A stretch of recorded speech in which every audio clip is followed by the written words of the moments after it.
a bunch of questions. And Rabbi Shlomo was sitting there. I guess they had some outdoor space, and it was good weather. They were sitting outside, and Rabbi Shlomo had a Likutei Moharan open. And for like 3 or 4 hours, Rabbi Shlomo was just reading a line and just going with it, you know? He said in those few hours that he sat there with Shlomo, he said Shlomo answered all of his questions. The story is not unique, but it is unique. Because actually what Shlomo did is very simple. He went over to each person before he would talk.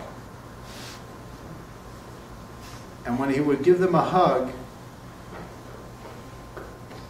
he would do something that Rabbis do. He would hear their krechs. He would hear their sigh.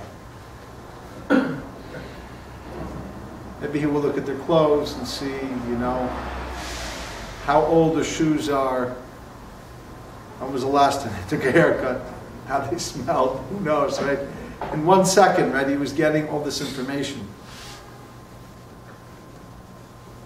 And he also communicated with people in words and even beyond words. And then when he spoke to all the people who were in the room.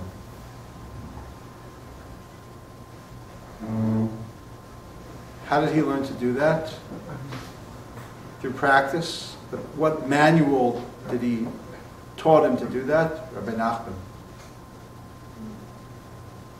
Rabbi Nachman, step by step, unfortunately not in one place, but if you learn his teachings, he step by step tells you how to go and hear what somebody is telling you.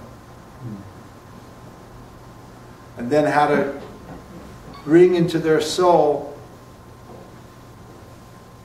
the words they need to hear.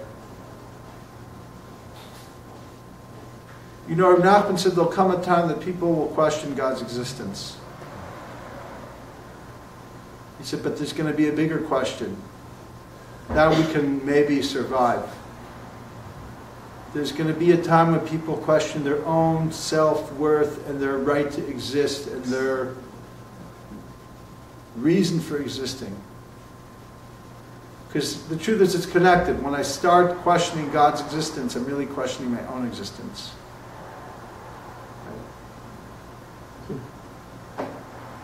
If you want to know, should you believe? I can't tell you what to believe. I can tell you, certainly, sure, you know, it says in the book, you should believe. I can tell you my experience, but my experience isn't your experience. So yes, I had an experience. I've had experiences where what you hear about in a book is not just a book.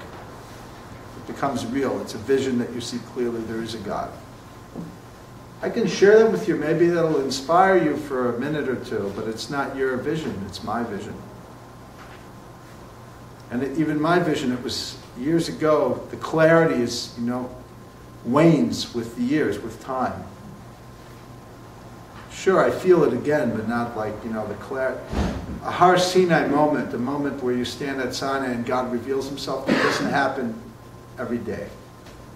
It doesn't happen every year for most of us.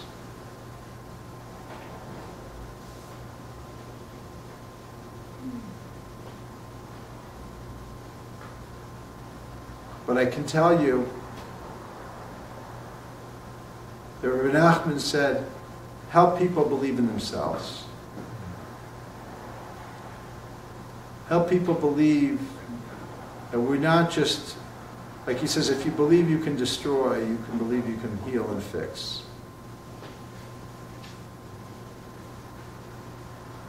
Before we had a Kiruv movement, you had a lot of people saying, well, this Jew doesn't do this and do that. Rabbi Nachman says, whatever they do, whatever they do, whatever their motivation, one good deed, even if maybe their motivation wasn't the purest, is enough reason for that person to be full of simcha, to be full of joy for the rest of their life. You know, the Ari, because a lot of the things Rabbi Nachman said were already taught. Maybe he amplified a little bit. The Ari already said. We're learning a little bit about the Ari. The Ari says that when it comes to a mitzvah, you do the mitzvah as if God was giving you, or you were getting millions of dollars. If I was going to receive, if somebody called me on the phone, I remember there was a time I got a check that I was not expecting that amount, and I danced on the street. Every time I get a really big check that just blows my mind, I do a little dance. The problem is the number keeps getting much higher. You know, I would dance for like $1,200 20 years ago. Now $1,200, I'm happy, thank you. I'm not going to do a dance. It's not going out of my vessels yet, you know. How did we get into this? I had some point more than just a big check. Oh, Rabbi Nachman. So Rabbi Nachman and the Ari. The Ari says when you do a mitzvah, think of it as if you're getting a huge check, huge. More than you've ever gotten, and how happy you would be. And do the mitzvah with that type of enthusiasm. Rabbi Nachman says a step further, says, if you did the mitzvah, it's like you have all that in the bank. It's still there. It's not going anywhere. It's in a secure account. You should be happy as long as you live.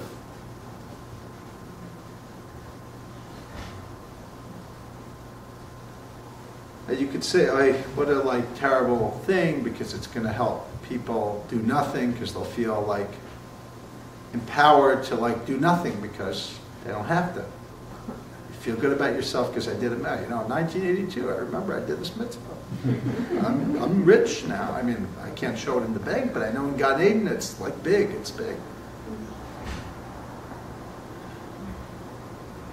You know, Rabbi Nassan, I think, explained, if I'm not mistaken, somebody explained, that Rabbi Nachman was looking at the people, not only in his generation, but in the future, and he would see that there'd be somebody who would be sitting on a park bench one day and would say, I'm really depressed because my life is meaningless. And I don't feel I've done enough. I don't feel I've been successful at anything. And who knows what that person can go and do. Nachman says, if only that person could see what a light they are, could just begin to see who they really are. That moment, that insight to see that mitzvah that they did, Nachman said even further, even without a mitzvah, you know, God made you who you are. He chose you, you know. But okay, you did a mitzvah at some point in your life. That recognition, that's the beginning of the transformation of seeing who you can be. It's not the end of it, it's just the beginning of the potential for you to see yourself in a positive way. If you see yourself in a positive way, it's the beginning of Tanya, also, that says, questions what the value of seeing yourself as a rasha, a wicked person, is via atzav. You become depressed, you won't be able to serve God with joy. Of course, the Tanya, you know, it takes many chapters to get to the answer. But Rabbi Nachman says, that's your job. That's you as a friend, you as a Rebbe, you as a person, to find your Nekuda Tova, it's called. That part of you that's something good in you. And that's the job of an older brother or an older sister, is to help their sibling find that Nekuda Tova. That's the job of a teacher. That's the job of a spouse, maybe not as much, you know, but a little bit, maybe even more, is to find that. We can always tell somebody what they're doing wrong. Do we have the ability to find what's good in them and tell them that? Can we hear somebody's hollowness on the inside, like a wind instrument, so to speak? Can we hear their chisaron? Because it's not just your musical note comes from a combination of what you do that's good in the world and what you do, like the Ishbitzer says. This is the Ishbitzer and Rabbi Nachman. The Ishbitzer says what's lacking in you turns into your greatest asset. In other words, who's a wealthy person? Don't tell me what the Mishnah says. Tell me what the Ishbitzer says. The Ishbitzer is right. The Mishnah is nice, but not right. Mishnah is like Pirkei Avos is merely the Chasadusa, which means it's not the obvious, it's not the correct answer. It's like the Hasidic answer. So who's a rich person? What does the Ishbitzer say? Who's a rich person? Somebody who thinks they're poor and always wants money. That's a rich person. Somebody who thinks, oh, I have money, I'm happy, let me spend it. That's not rich, because they're going to spend it. Only somebody who saves what they have and invests what they have and holds on to what they have will really become rich, right? That sounds like the opposite of what's true. Yeah. People who don't, of course you have to give tzedakah, but like if you're like me and the dollar comes in and the dollar comes out, you're never going to be rich.